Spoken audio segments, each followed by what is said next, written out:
Salam saudara pemirsa, sebelum saya menyampaikan firman Tuhan untuk saudara-saudara sekalian, saya ingin mengajak saudara sekalian untuk menyanyikan sebuah pujian yang mengajak kita semua untuk memuji dan menyembah Tuhan lebih bersungguh-sungguh, memuji dan menyembah Tuhan.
Salam saudara pemirsa, selamat berjumpa kembali dengan kami dalam program Berita Pengharapan.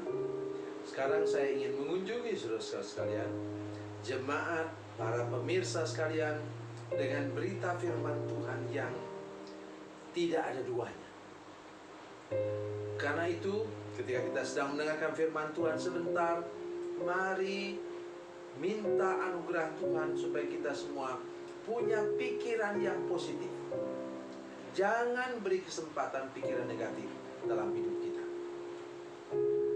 Sebelum mendengarkan firman Tuhan, mari kita berdoa.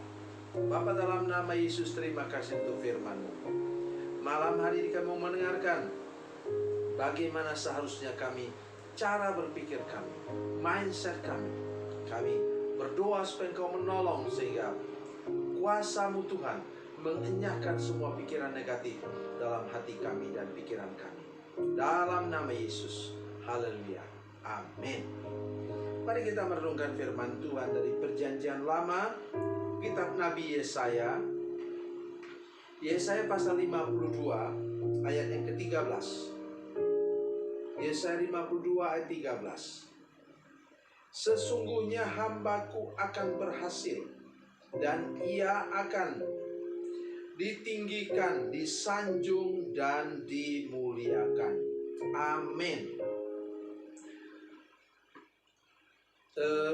Yesaya, mulai dari Yesaya pasal 12 ayat 13 ini, Yesaya pasal 52 ayat 13 ini sampai pasal 53 ayat 12, sekalian, itu berbicara tentang nubuatan tentang penderitaan Kristus. Kalau saudara membaca ayat ini seluruhnya, itu begitu ngerinya. Bagaimana penderitaan Kristus sedemikian rupa dilukiskan dengan amat sangat jelas dalam nubuatan Nabi Yesaya di sini. Tetapi ia mengawalinya, tentu Roh Kudus yang mengilhami dia. Ia mulai dengan kata-kata tadi. Apa katanya? Sesungguhnya hambaku akan berhasil, ia akan ditinggikan, disanjung, dan dimuliakan. Itu sebabnya mengapa Bapak-bapak yang baru punya anak itu minta anugerah Tuhan supaya cara pandang kita terhadap anak kita itu benar-benar positif. Jangan pernah mengucapkan anak saudara nakal. Saya suka marah di gereja saya katakan kepada orang tua, ada anak yang lari ke sana, lari ke sini, tidak bisa diam kayak motor yang tidak ada remnya. Ya, nabrak sana, nabrak sini. Yang saya jaga ialah jangan anak itu membahayakan dirinya. Itu sebabnya ruko tempat kami beribadah itu sudah ditutup semua jendela. Bukan hanya sekedar untuk tutup, tetapi suka sekali anak-anak naik situ di atas kursi yang disusun itu, kemudian main-main di situ, teriak-teriak ke bawah. Kami beribadah lantai 2. Terus saya bisa bayangkan kalau dia jatuh ke bawah, remuk, tutuplah gereja kami, karena sudah ada korban di situ. Bapak Ibu saudara-saudara sekalian, itu yang saya larang. Saya marah. Atau anak-anak itu naik ke atas panggung, banting itu. Heran ya. Banting mic yang sedang dipakai. Nah, itu saya marah. Nah, saya bilang orang tuanya, tolong ganti itu mic yang rusak. Maksud saya ialah saya beritahu kepada orang tua, kalau anakmu diam, tidak bergerak-gerak, umurnya sudah 2 tahun, tidak bisa ngomong, kamu nangis darah, saya bilang begitu. Karena itu biarlah anak-anak itu seperti apa adanya, cuma jaga, jangan sampai jatuh, jangan sampai benjol. Karena satu kali ada anak-anak yang sampai sobek ini kepalanya ini karena berebut ayunan. Ya, kami punya PAUD, jadi persyaratannya harus ada ayunan tempat anak-anak bermain. Tapi kadang-kadang juga ada anak-anak yang memang masih anak-anak, belum punya kebijaksanaan. Dorong, pinggir itu besi itu di ayunan kena kepala sobek. Maksud saya ialah mari kita lihat masa depan yang masih jauh dari anak kita. Saya sudah lewat ya, 2 anak saya, 1 anak kandung, anak angkat, dua-duanya sudah menjadi hamba Tuhan, sudah menjadi pendeta.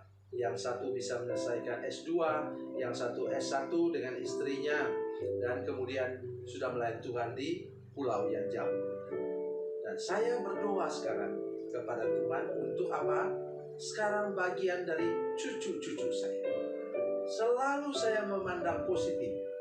Saya berdoa dan nubuatkan supaya cucu ini jadi ini, dan berguna untuk Tuhan dan juga untuk orang banyak.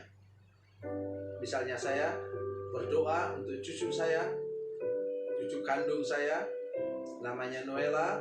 Waktu dia lahir, saya tanya Tuhan, anakmu mau jadi apa?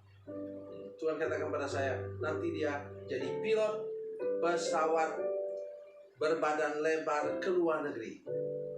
Saya tahu bahwa itu sama seperti impian, tetapi paling tidak membuat saya punya cara pandang bahwa cucu yang satu nanti dan cucu yang satu ini akan berguna untuk orang banyak.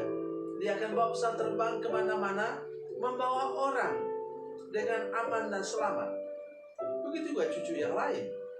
Cucu angkat kami, saya selalu berdoa, Tuhan, buat dia menjadi hamba Tuhan, supaya dia bisa menolong orang lain atau anak lain yang dulu tertolak, yang ditinggalkan oleh orang tuanya.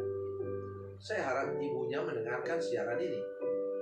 Saya berdoa kepada Tuhan seperti itu. Jadi mari kita, walaupun Tuhan tidak pernah menyembunyikan, ayat 14 sampai pasal 53 ayat yang ke-12, saudara sekalian, Alkitab tidak pernah menyembunyikan bahwa Yesus akan menderita. Tetapi saya ingin untuk menolong kita semua. Mari kita lihat referensi dalam Perjanjian Baru, Filipi pasal 2 ayat 5 sampai 11. Filipi 2 ayat 5 sampai 11. Saya ingin bacakan kepada saudara-saudara sekalian, mulai ayatnya yang ke-8. Dan dalam keadaan sebagai manusia, ia telah merendahkan dirinya dan taat sampai mati, bahkan sampai mati di kayu salib. Itulah sebabnya Allah sangat meninggikan dia dan mengaruniakan kepadanya nama di atas segala nama, supaya dalam nama Yesus bertekuk lutut segala yang ada di langit dan yang ada di atas bumi dan yang ada di bawah bumi, dan segala lidah mengaku Yesus Kristus adalah Tuhan, bagi kemuliaan Allah Bapa. Saudara-saudara sekalian, persis seperti tadi ya. Jadi mari kita mulai berpikiran positif tentang hamba Tuhan, sesama warga jemaat, dengan tetangga kita, dengan siapapun juga. Saudara sekalian, kita berpikiran positif. Bila berpikiran positif, perhatikan sini saudara sekalian, berpikiran positif, maka hidup kita akan bertambah-tambah, semakin meningkat dalam segala bidang kehidupan kita. Jangan beri kesempatan kepada pikiran negatif dalam hidup kita. Tuhan Yesus memberkati, Tuhan Yesus baik. Mari kita berdoa. Bapa, dalam nama Yesus, terima kasih untuk firman Tuhan. Kami percaya janji firman Tuhan luar biasa, dan tanamkan di pikiran kami Tuhan, dalam mindset kami, dalam perasaan kami Tuhan, pikiran yang positif, memandang segala sesuatu dan kacamata positif, supaya hidup kami pun nanti akan diberkati, bertambah-tambah, semakin meningkat sampai ke puncak. Terima kasih Tuhan, dalam nama Yesus. Haleluya, amin.